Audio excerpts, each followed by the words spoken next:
So we are going to get started. Good morning. Welcome to the first webinar in a series of 3 on the topic of virtual direct education for CalFresh Healthy Living during COVID-19. This webinar will be recorded and shared after this presentation. I want to start off by thanking you for taking the time to join us today and introducing who we have on this webinar. My name is Danielle Boulay. I'm the training manager at Leah's Pantry. And I'm joined by Adrienne Markworth, our executive director, and also Lauren Small, who's our program coordinator. This webinar is funded by the CalFresh Healthy Living program. Thank you, as always, for your partnership in this work. For those of you who are on this webinar outside of California, the CalFresh Healthy Living program is what we call our SNAP-Ed program in California. We'll be using that terminology during this webinar in case you are feeling confused. And we'll be using a few other shorthand terms as well, which help identify different California state implementing agencies and their local offices. But for the most part, information on this webinar is applicable both inside and outside of SNAP-Ed programs. So before we move into the topic of the day, we have to acknowledge that we are also doing this work in the midst of a massive uprising against racial injustice in our country right now. Many of us already know that Black, Native American, and Latino communities face food insecurity and chronic illness at a higher rate in the United States. These communities are also the ones that have faced the worst economic and health impacts from the COVID-19 crisis. In all of our work, we are now being called to bravely contend with the fact that racial injustice and systemic inequality have led to the conditions that threaten the health and well-being of these communities. So in regard to today's webinar, we want to make space for the complexity and difficulty of what is going on in our world right now and the different emotions that we might be holding. Throughout the webinar, we encourage you to check in with your mind and body and just note where you are. You're welcome to take some deep breaths, move around, or do whatever you need to in order to be grounded. So why are we here today?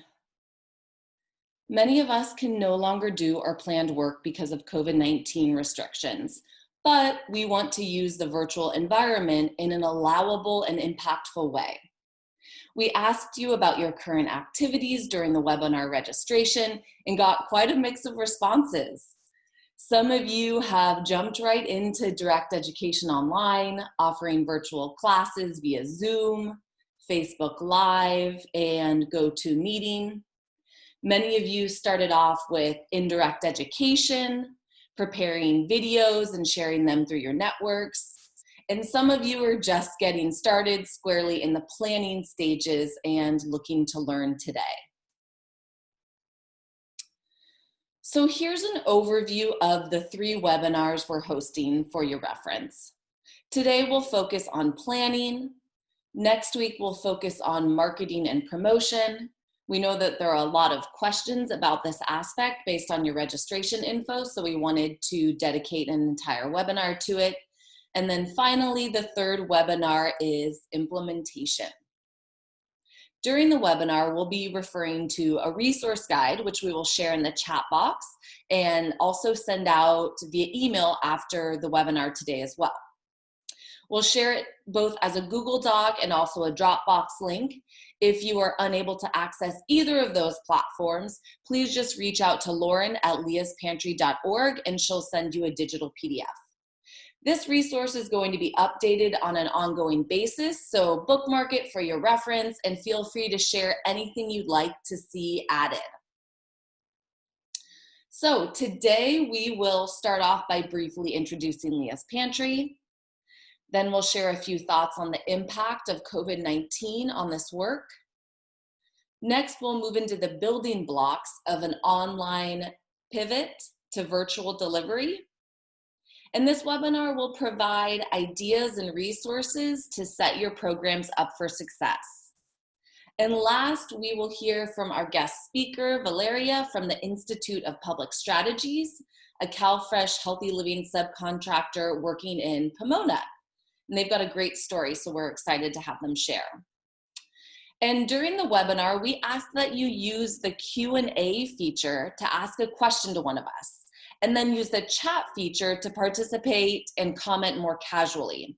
Since there are over 300 people on this webinar, it'll help us organize the questions when they come through the Q&A feature.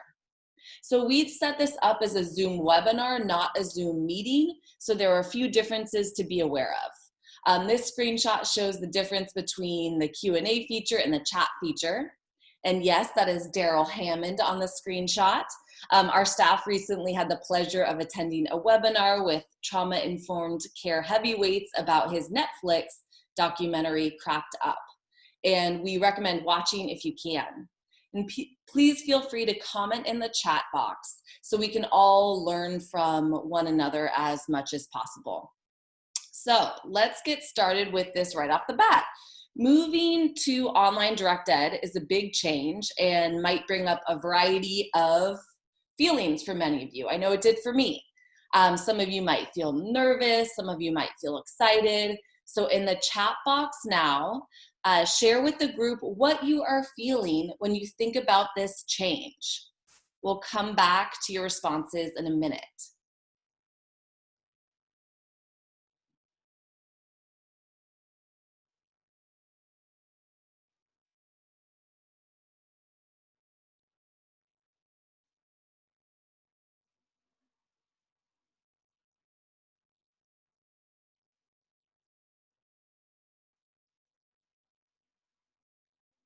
Great, there are a ton coming in already. And know that we also go through the chat feature, or the chat recording afterwards, so we can gather all these comments. So you can keep sharing kind of your perspective and how you're feeling, but I'm gonna hand things over to Adrian. And again, we'll come back to some of your responses. Okay, hi everybody, good morning. Thank you all for being here. Just want to echo what Danielle said. I'll take a minute to introduce Leah's Pantry. Some of you have heard this many times, but we do have some new people on this webinar, so I would be remiss not to introduce us. We were founded in San Francisco in 2006. Which means we're actually approaching our 14th year this fall, which is really very exciting. Our mission is to improve the health, wellness, and resilience of communities through trauma-informed nutrition education. We have 3 basic strategies. First, we facilitate direct implementation of products and programs in communities. This is why our staff has so much experience to draw from in our training programs, and this is where we really learn from the communities where we work. Second, we work with organizations to build capacity and to integrate effective nutrition support. So hopefully after this webinar, you all will have what you need to get started planning your activities. And last, we expand the frame of public health nutrition and food security, often leading to changes at the policy and systems level. We feel strongly about the potential for public health and nutrition security to move in a trauma-informed and resilience-informed direction, and to include protective factors and healing practices into the field more explicitly. I want to highlight 2 values. We have about 5 values, but I'm just going to stick with 2 that I think are really relevant for today's webinar. First, we commit to healthy relationships that prioritize compassion and connection.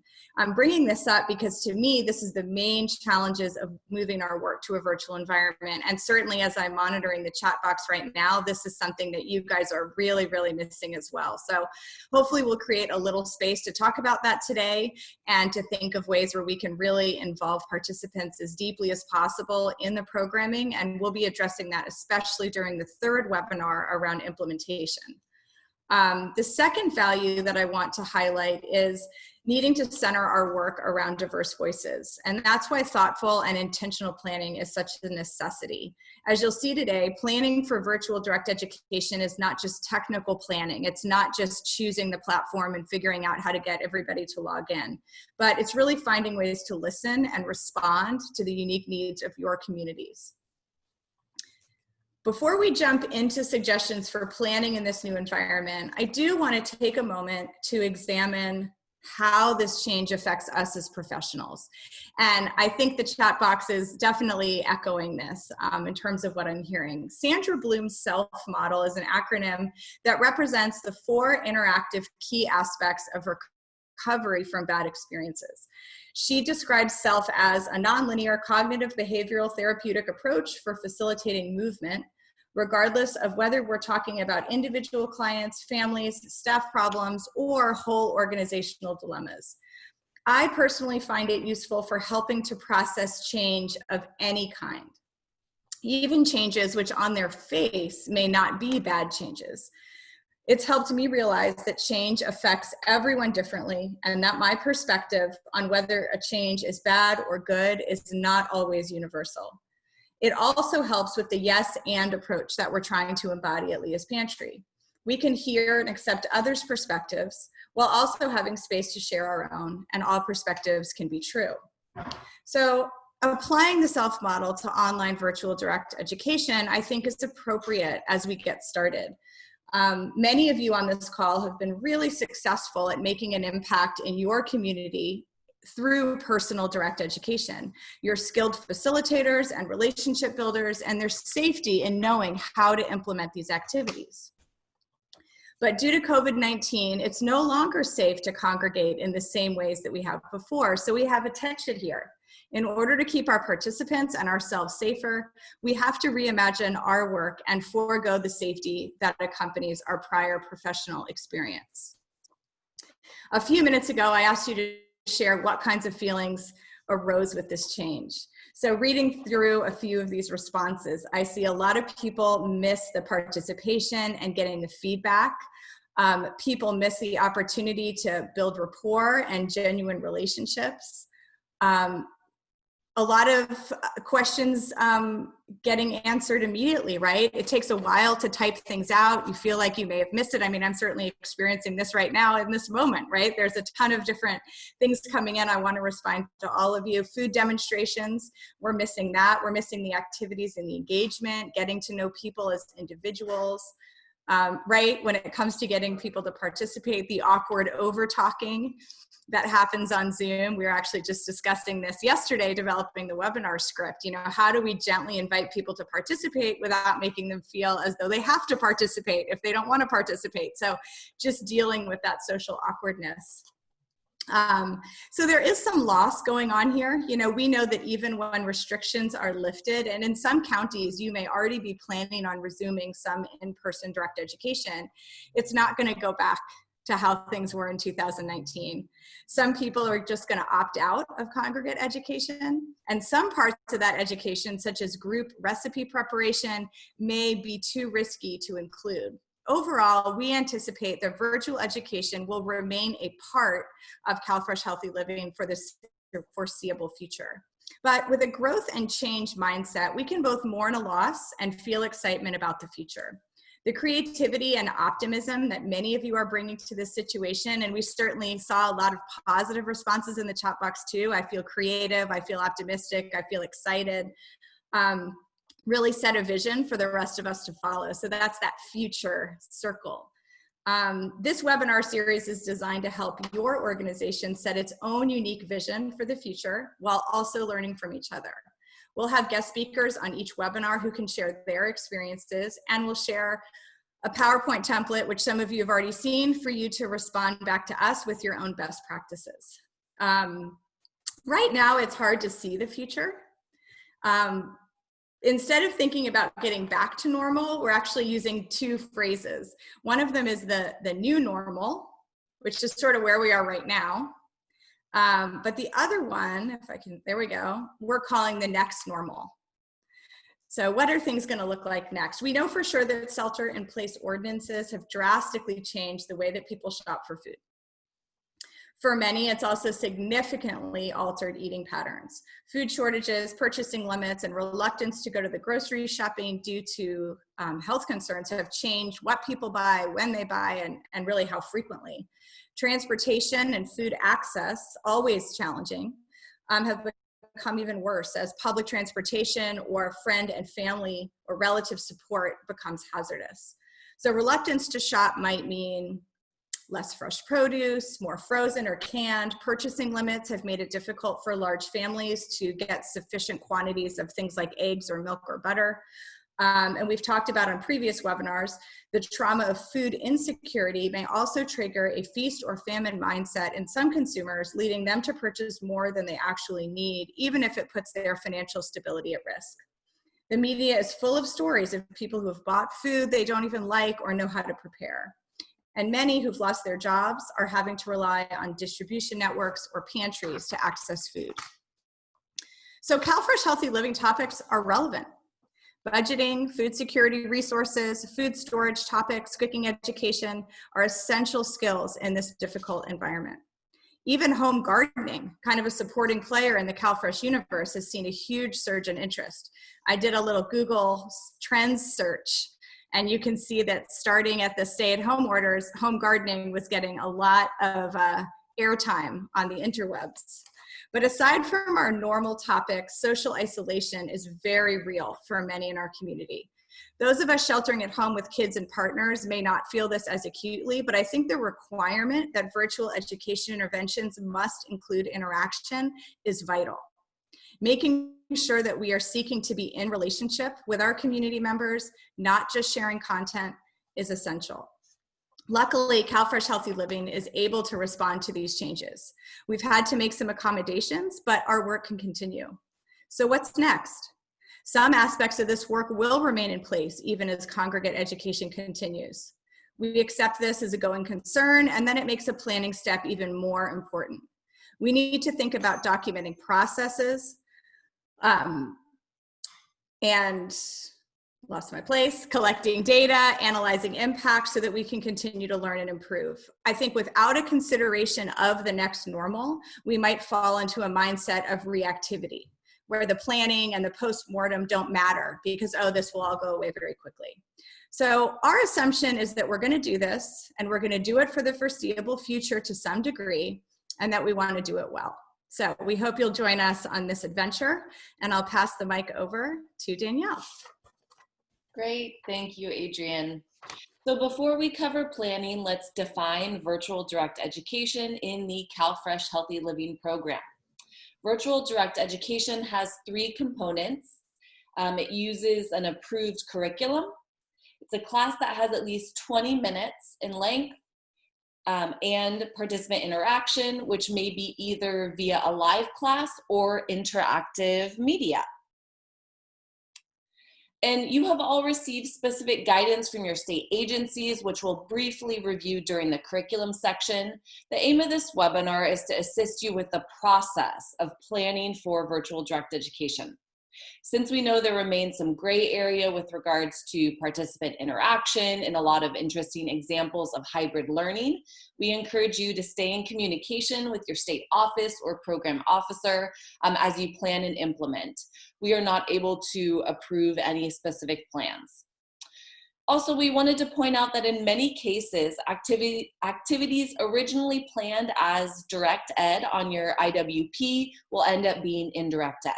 This may feel frustrating since your planned direct ed numbers will need to be revised downward. Our suggestion is to consider this year a learning year and leverage your strongest opportunities. Focus on meeting participant and partner needs and capacities, even if that means interventions will be recorded as indirect. And develop high quality virtual interventions of any kind will lead to the most impact for program participants and the most professional development for staff as well. So today we'll explore 4 components of planning for successful online intervention. You'll need to select your intended audience and choose your curriculum and technology platform. Then you'll need to consider what training you or your staff will require to get up and running successfully. To choose your audience, it may help to think about the sites that you work with.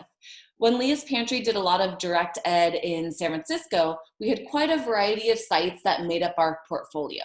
Some of our workshops were attended by a committed group who showed up every week, and those participants really had a powerful connection to the hosting site. Other workshops were large groups of elementary school kids, for example, who moved from one activity to another during a summer camp program. So we encourage you to consider which sites you think will have the best chance of connecting with. Start with sites where you can leverage your experience and relationships. Maybe you have a great relationship with the site staff, the wellness coordinator, the third grade teacher, or the resident services manager.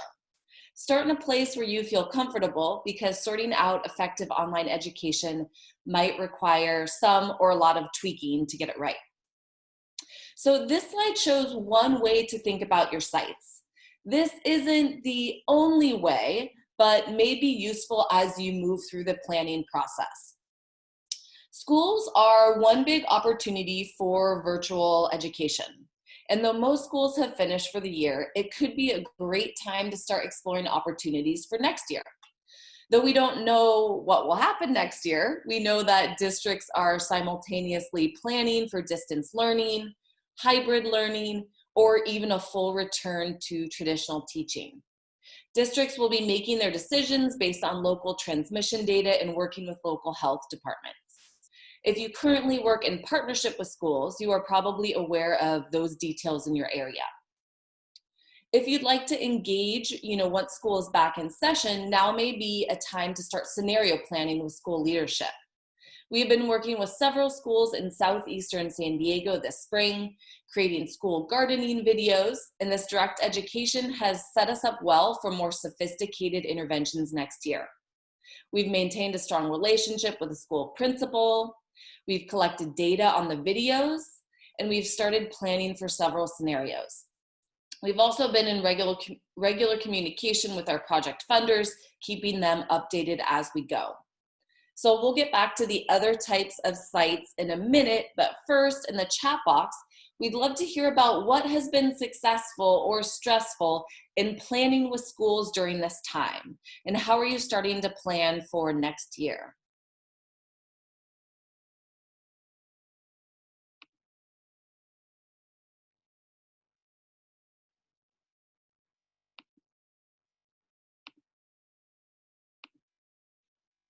So communication has been a challenge. Great, people are already having success, having a solid relationship with school's admin. Uncertainty is the biggest issue, right? It's hard to plan when you don't know what the school will, the programming will look like. There's a lot of answers coming in, hard to read them all. Starting to ask about their online platforms, what programs they are currently using for distance learning, how to reach families with poor internet connection. That's definitely a significant concern. Closed captioning services for live open sessions and virtual tabling events.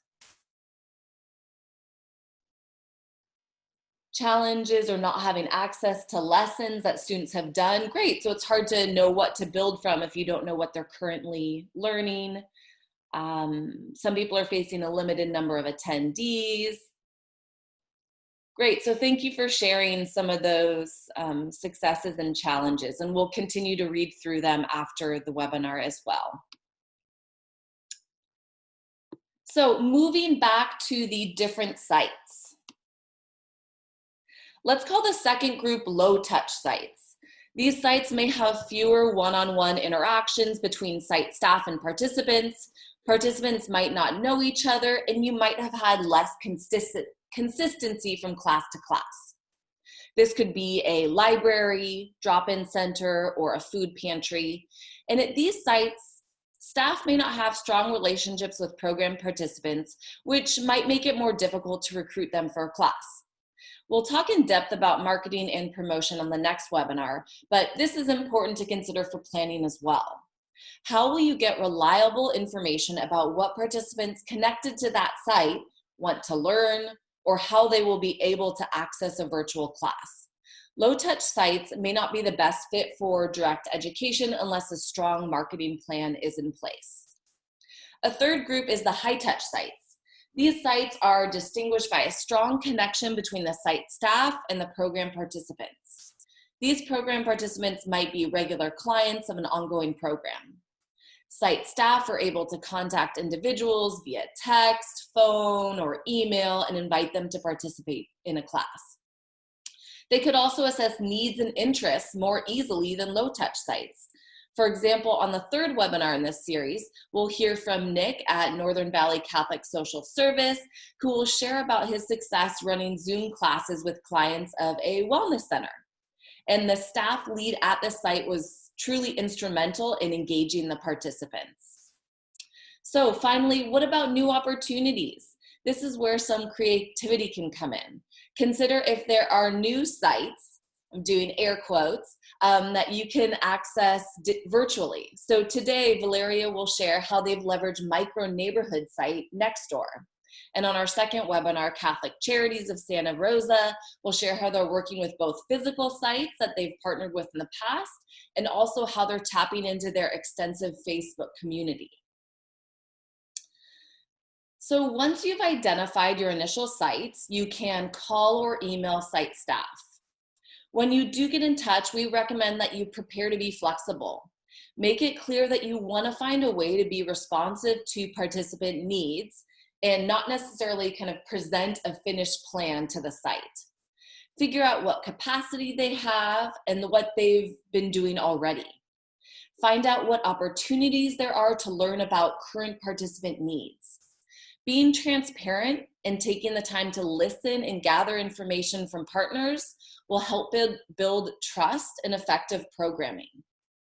And so related to listening, make sure you ask about barriers.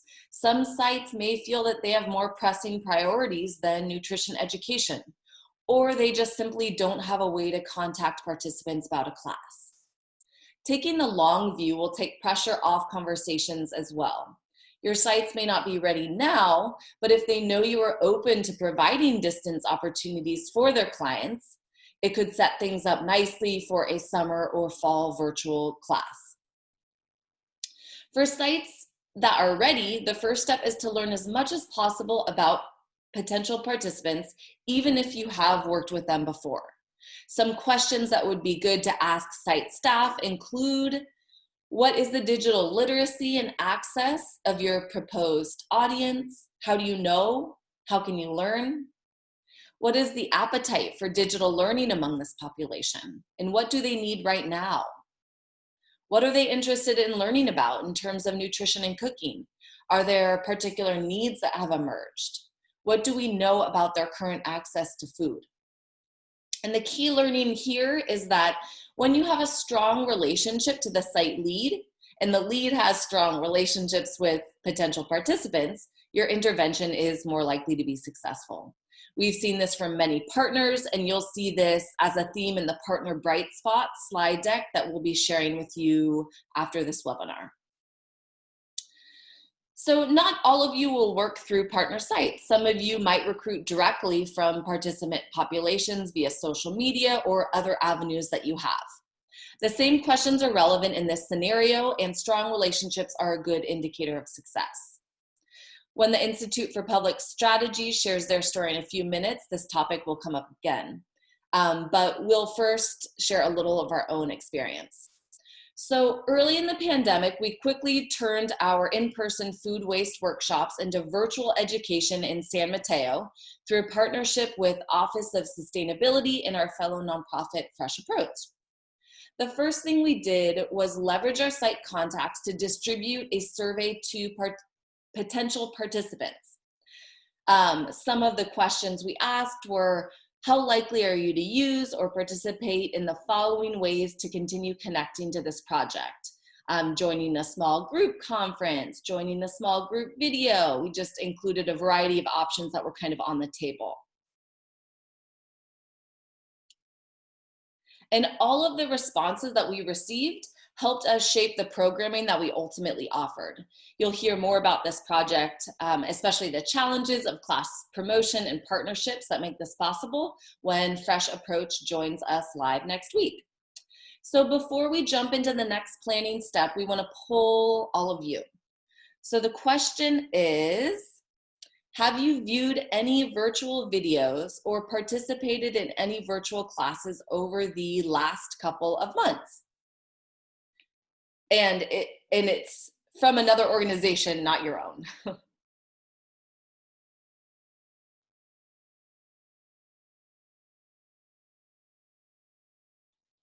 We'll give it a few more seconds. About half of the people on the webinar have responded.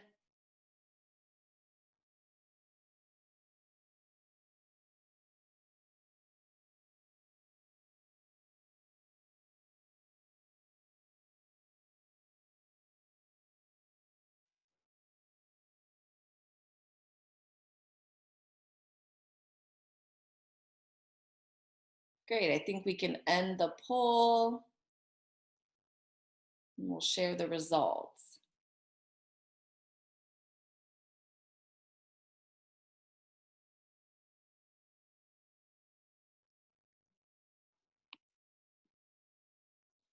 Great, so I'm not positive you can see the results, but I can share them. Over half of you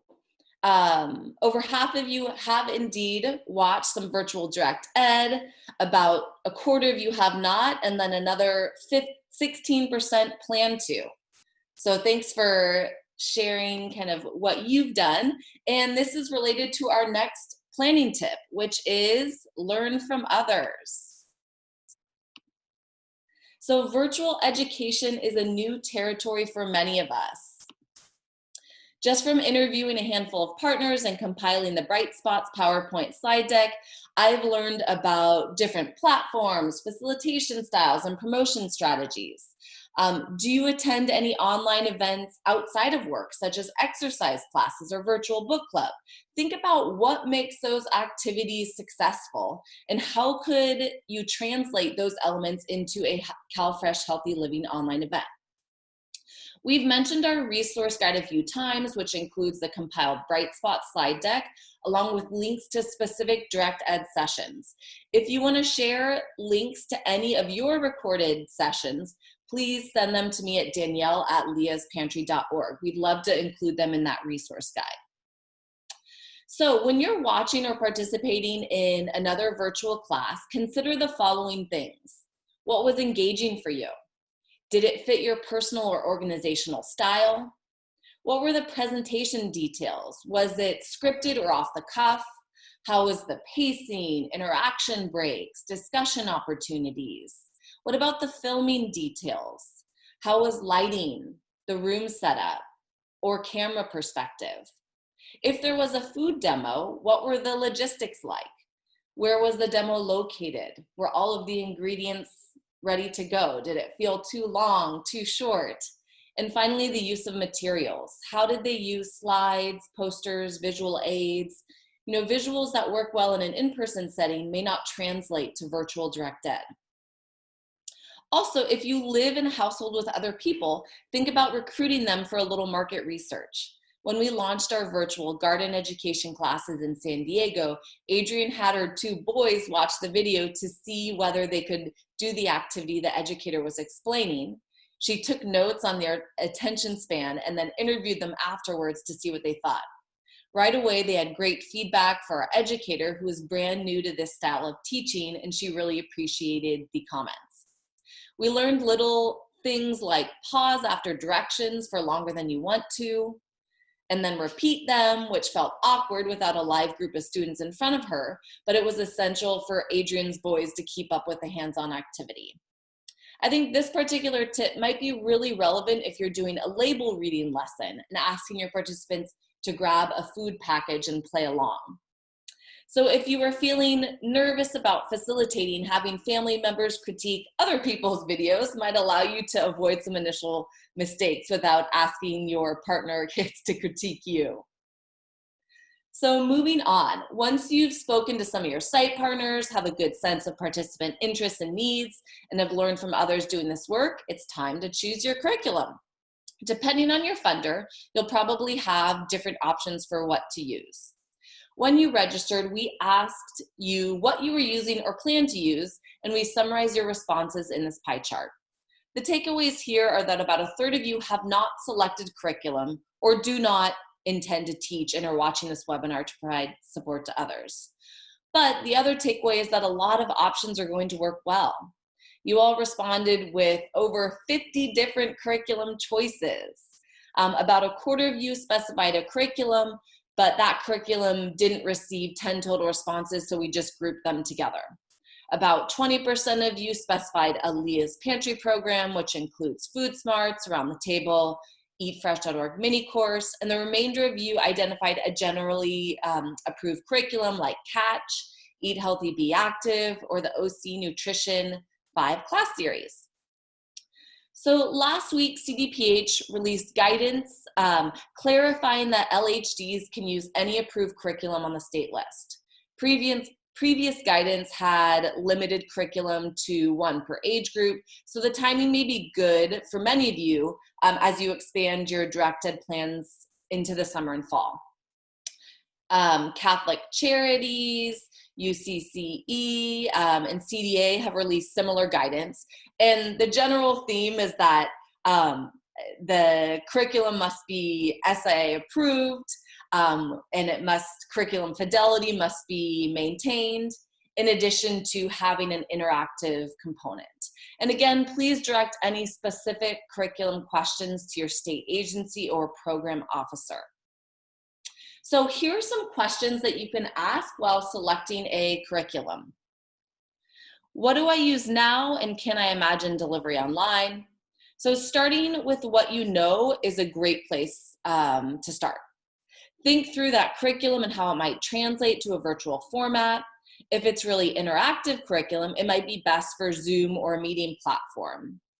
If it's more presentation style, that might translate to Facebook Live, or if it's presentation style, it might translate to Facebook Live. And Adrian will talk about this more during choosing a tech platform. It doesn't look like it's moved to the next slide. I think it's just a little delayed, so it'll show up in a second. So if what you're currently using won't translate to a virtual format, consider what other choices are allowed by your funder.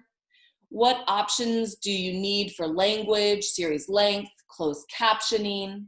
Hopefully you know your participants' needs and preferences at this point as a result of working with your partner sites or directly with your participants.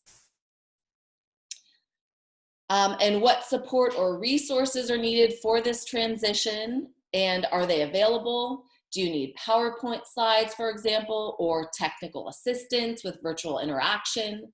What materials or posters do you rely on for in-person classes, and how well will those transfer online? And are adapted lesson plans available, or are you going to need to make those adaptations yourself? And who can support you with all of this? And next, what interactive elements do you want to retain online? Is there community building through participant conversation or hands-on cooking? Start thinking through food demos, label reading, and discussion questions now, and consider which appliances, ingredients, foods, participants might have at home that would give them some hands-on interaction during your class. When looking at a lesson plan, ensure that there's time for questions so participants can get help with topics that are of particular concern during this time. Next, think about yourself as an educator. What are your strengths and how can you leverage them? Maybe you feel comfortable with facilitation, but you're worried about technology. Who can support you to build those skills? If the facilitation seems overwhelming, remember that over time, you'll become more comfortable. And initially, though, interactive media options, which do not require live facilitation, might be a good fit. And then I'm sure many of you have other considerations when selecting a curriculum, so that's what we've indicated as other notes. And now Adrian is going to talk a little bit about choosing a tech platform. Okay, thanks, Danielle. That was a lot of information. Everybody need to take a deep breath, process. Yeah, we're definitely trying to cram in everything we've learned from all of you into this 45 minutes. So I know it's not quite what you're used to with Leah's Pantry trainings, but we appreciate everybody participation, and we're getting so much good stuff in the chat box and the Q&A. We're definitely trying to keep up, but we'll maybe have to circle back at the end. So if you said something and you need that question answered, either put it in the Q&A or you may have to remind us on the chat box. Okay, so technology platform can be a big topic. So once you've determined your curriculum, you have to think about how to share it, right? So Danielle mentioned interactive media, which includes things like the eatfresh.org mini course, which some of you are familiar with. That's on something called the learning management system. Other platforms similar to this are like Google Classroom, if some of your kids may be on that. We're not going to actually focus on this type of platform for this webinar because we think what's more likely, we'll talk a little bit about the mini course, but I think what's more likely is that you'll be using some kind of meeting software or social media or building interaction into a YouTube video. So we'll focus on those. I did put up a poll to collect some data on what people are using. So I'm interested to learn that. We didn't ask it in the registration question. So I just launched the poll. Let me know what you're thinking of using. If I didn't include what you're using, feel free to throw it into the chat box. We're gonna go through the web chat at the end and pull out all the information. So it looks like Zoom. Oh, wow. Zoom is doing well. It's like a horse race when you're watching the polls go, you know, like those ones at the county fair where you like fire the water gun. Lauren's laughing at me, I'm a little punchy.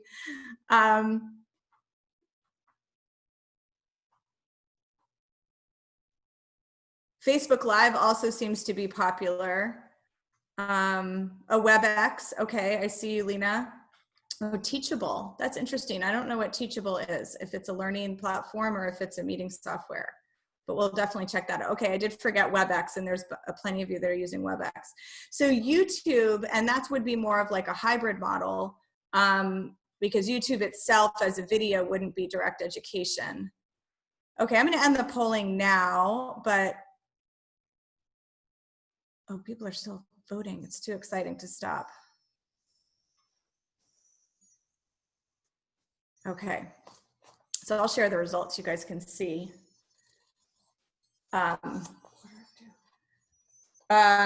Okay, so if I didn't put something to the platform, share it. From our conversations with all of you over the past few months, we know there's a lot of gray area with regard to interactive components as they relate to asynchronous communication, such as YouTube. So really just make sure that you're staying in contact with your program officer. Some things you want to think about are on this slide here. So these are just some questions. You know, is cost a barrier? You already have something for free. You're probably using it. Practice using something for the first time. You may have forgotten what it's like to log on to Zoom, but do it on a mobile phone, do it on a computer, whatever you're planning on using. Really get to know that first time experience for people, because that's what's going to help with retention. If they can't even get on the first class, you're kind of lost. Check out the interactive features as well. How can people interact in a way that really works? So if you use Zoom as an example, you can kind of see how I answered these questions. And you guys probably had similar answers to these questions, but I'd recommend kind of going through it, especially if you want to add a platform outside of what you've been using originally. So the last thing I want to talk about is before, and Danielle's going to give a couple of examples of information after I finish with the capacity building, but this is, I think, important and bears some thought on your part in the organization, is really how are you going to leverage your current staff strengths, identify what you need to build a successful direct education plan into the future.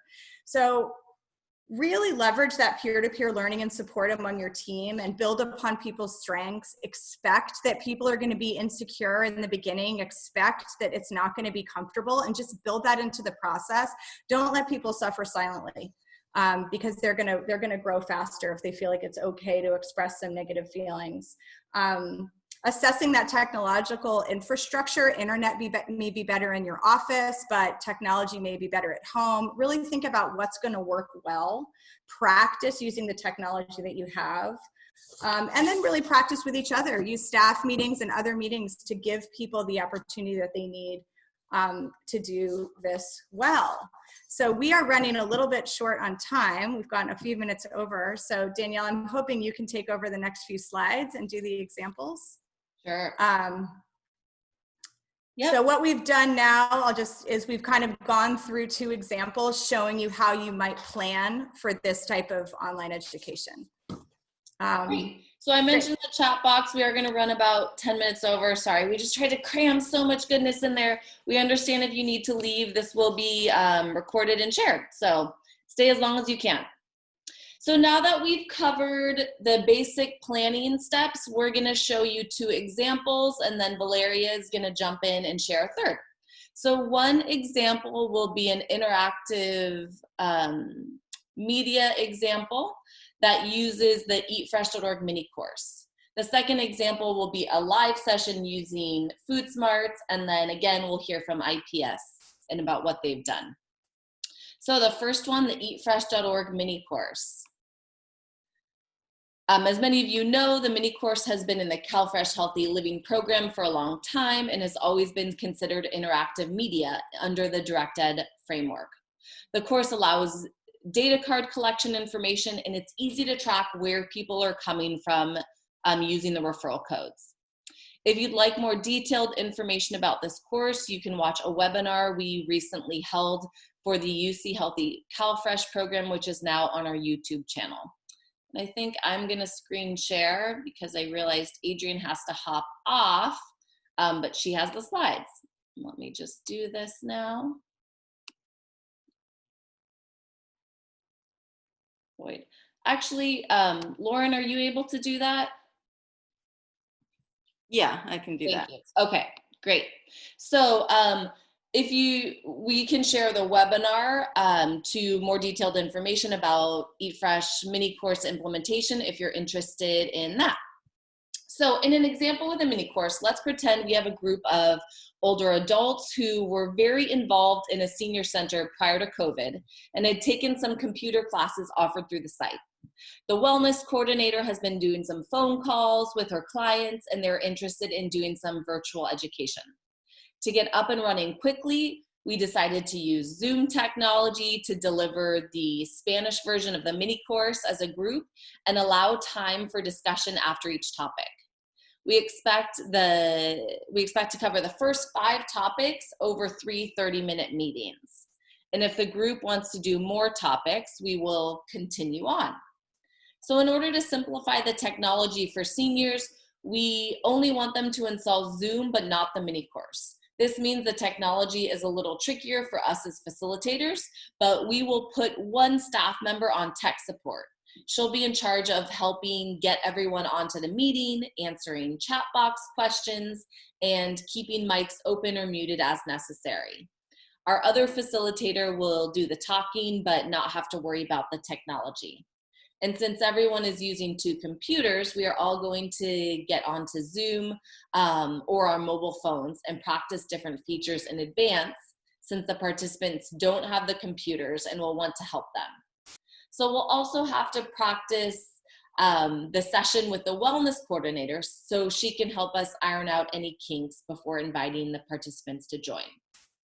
So as you can see from this example, using interactive media takes some of the pressure off delivery and allows for a focus and customization on the participants.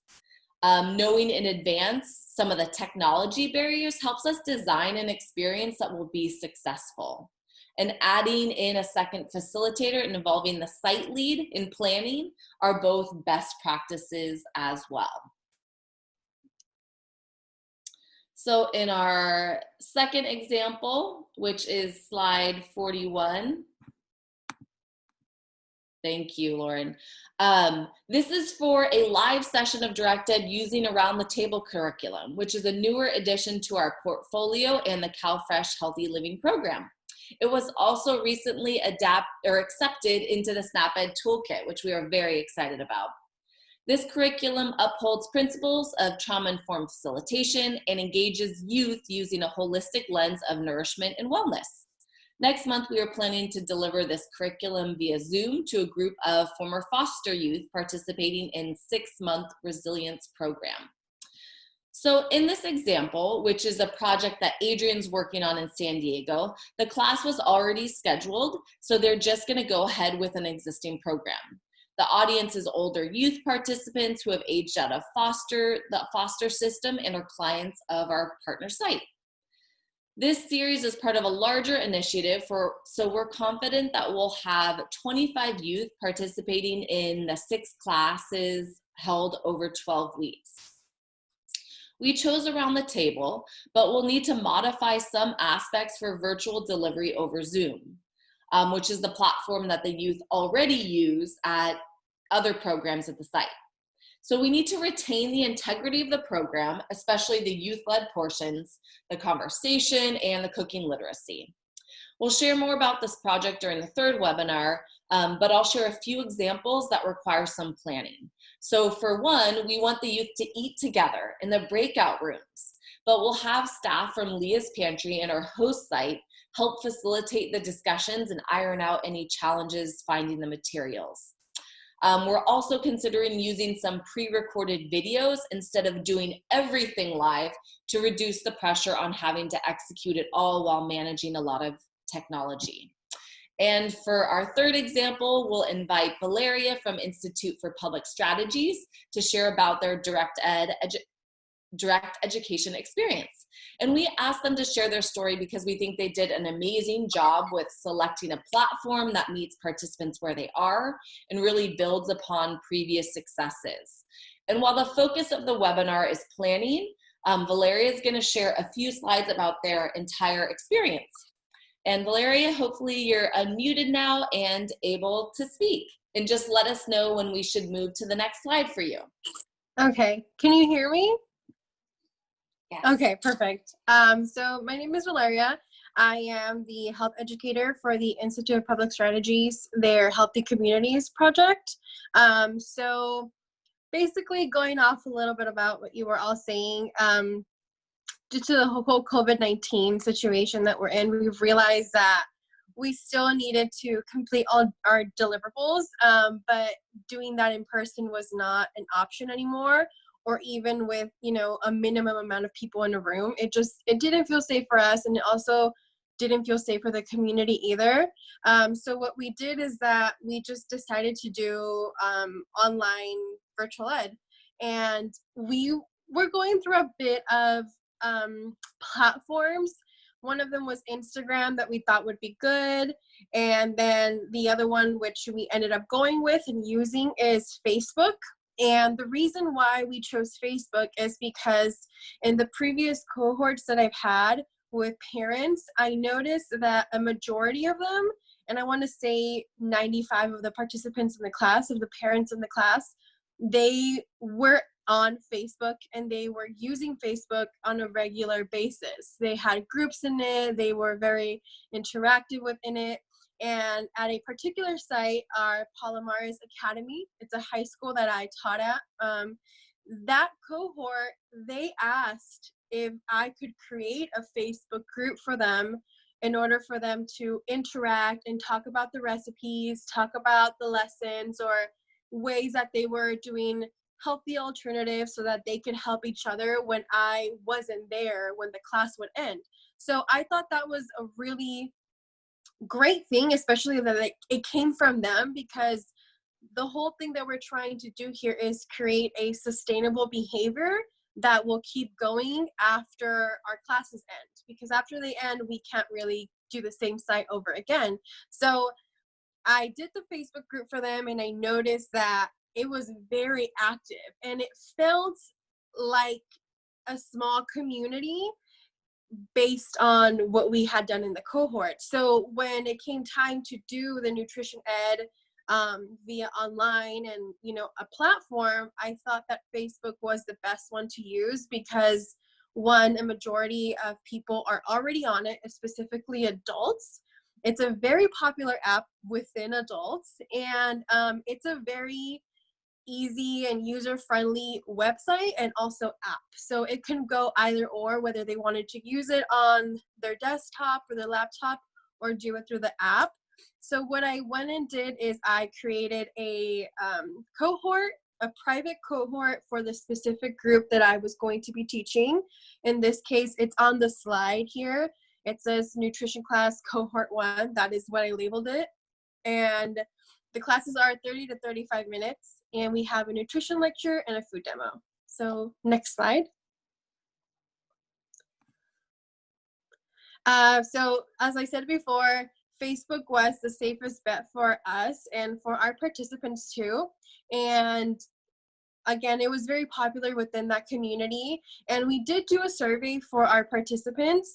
We did ask them what kind of language they preferred, the time and date, any form of contact, and what kind of access to technology they had, whether they were going to do it through the phone or they were going to do it through their laptops, if they had access to technology at all. And it was pretty, we had a really good amount of responses. Obviously, you have that same fallout that you would have when you are doing the classes in person and recruiting. So that was expected, but we did get a good response and turnout. Next slide.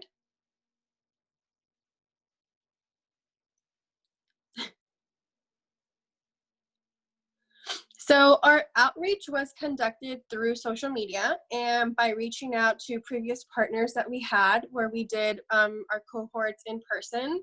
The social media apps that we use, the platforms were Instagram, Facebook, and Nextdoor. We have a lot of reach on Instagram, but what we noticed when we were using Instagram is that we were getting people to sign up that were outside of our spot in the area where we were allowed to give classes.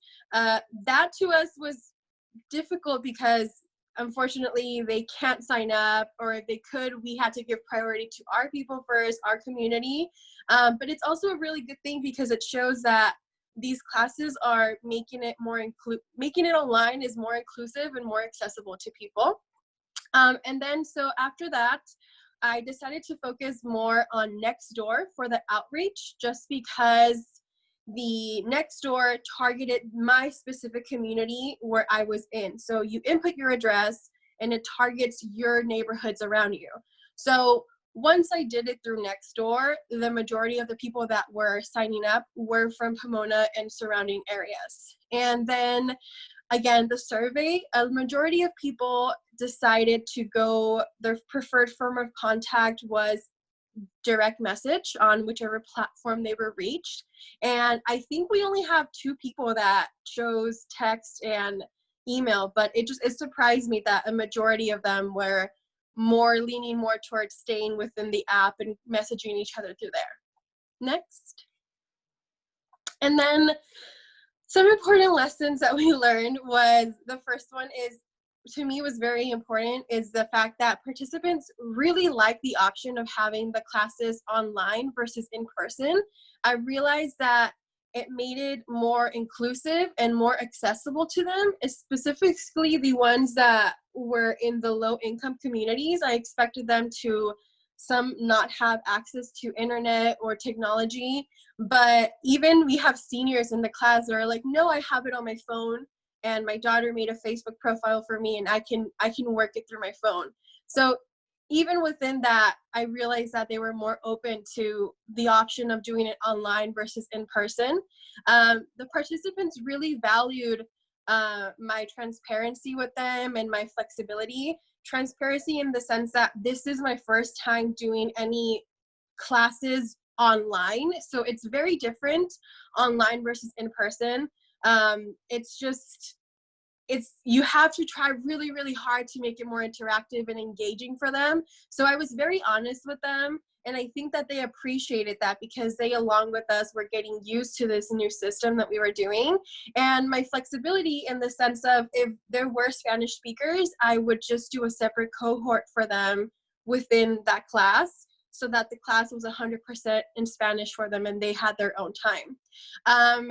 The classes for Facebook, personally, I think they are a very, very good alternative to in-person classes, specifically when you have a group that is created just for that class, because it gives them the same feeling of interaction and engagement as they would if they were coming to the class in person. It gives them a sense of community, which I think at the end of the day, that is what you want to do with these classes. You want them to engage, you want them to interact. And if it's not in person, then we have to figure out a different way. And I think that Facebook is a very good platform for that.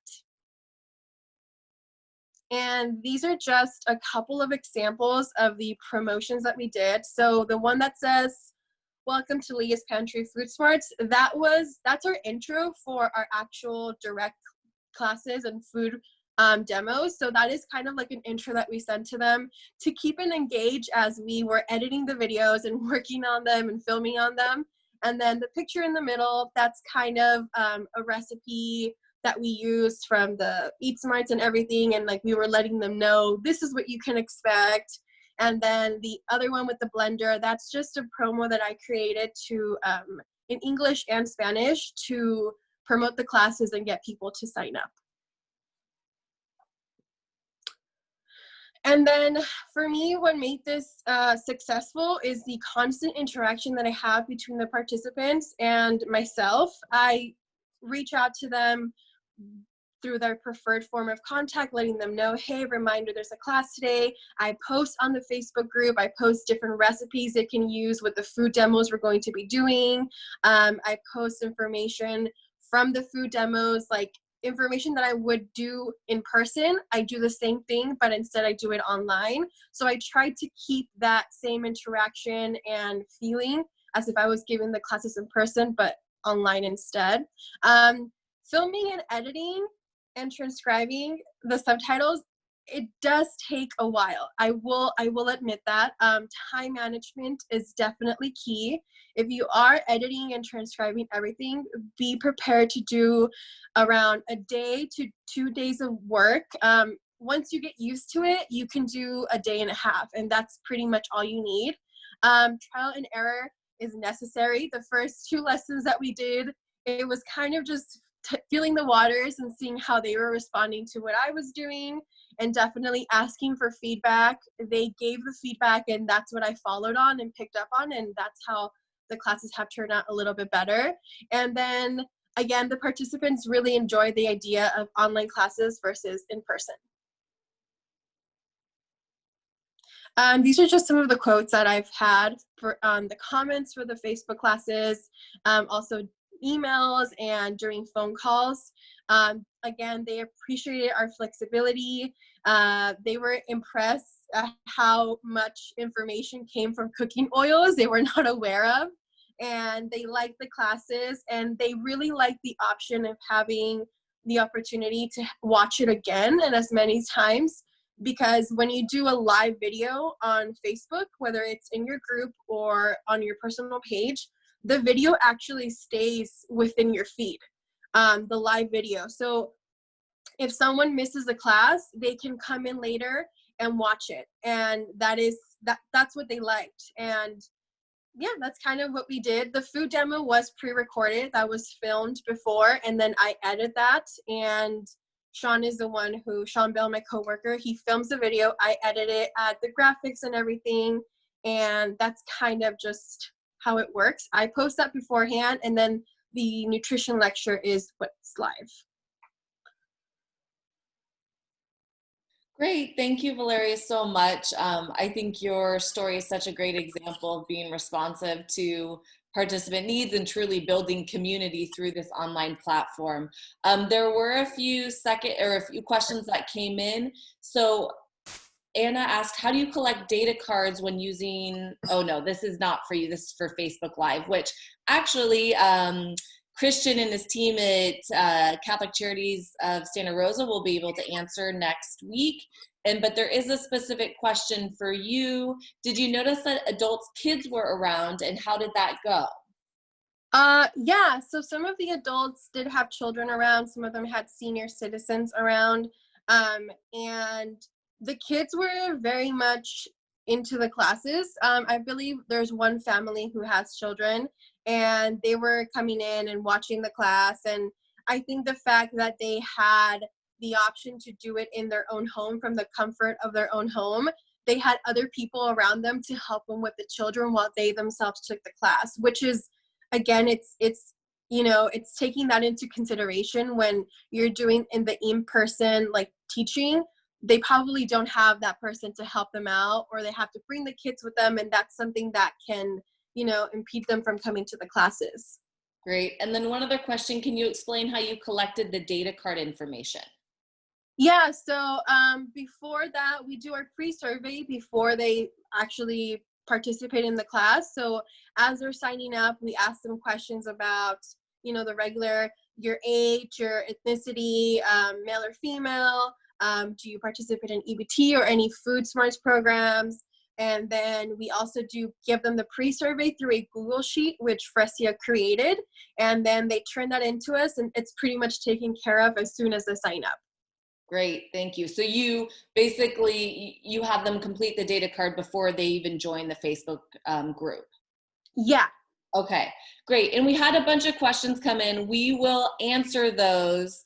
We'll figure out a way to share all of our answers to those. Also, I just saw that we missed a UC moment of silence, which I am incredibly sorry about that we missed that. It was at 11.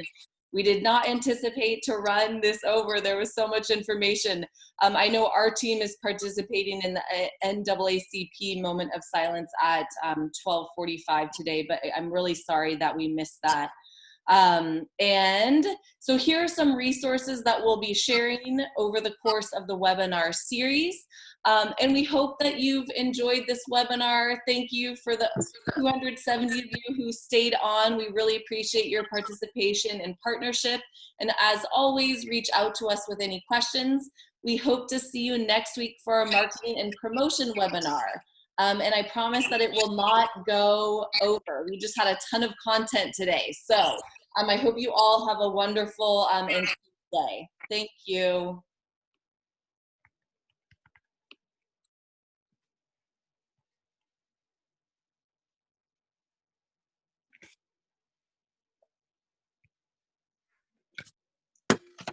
Okay.